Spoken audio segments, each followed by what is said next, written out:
सबैजनालाई नमस्कार। मेरो नाम दिपेश पौडेल। हाल क्यानाडा ओन्टारियोबाट हो। मेरो घर चाहिँ झापा क्षेत्र नम्बर 5 कमल गाउँपालिका वार्ड नम्बर 6।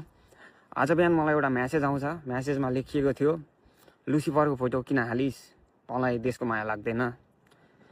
ती म्यासेज मेरो गाउँका एकजना प्रतिष्ठित एमालेका मान्छेले गर्नुभएको थियो। जुन व्यक्तिले आजभन्दा 3 वर्ष अगाडि मलाई अलिकति पैसा रकम माग्नु भएको थियो घुस बापत, त्यो पैसा उहाँले मलाई पशु शाखामा काम लगाइदिन्छु, पैसा अलिकति चाहिन्छ भनेर माग्नु भएको थियो। जुन कुरा उहाँले बिर्सिनु भयो होला सायद, तर मैले आजसम्म बिर्सेको छैन। किनकि मैले त्यो पैसा तिरिनँ, मैले त्यो घुस दिइनँ। मैले त्यो घुस नदिएको कारणले म यहाँ आएको छु। जाडो छ, काम गर्नुपर्छ, त्यही हो, केही फरक परेन त्यसमा। तर त्यसरी घुस दिएर म काम खाने जागिर खाने खालको मान्छे पनि होइन।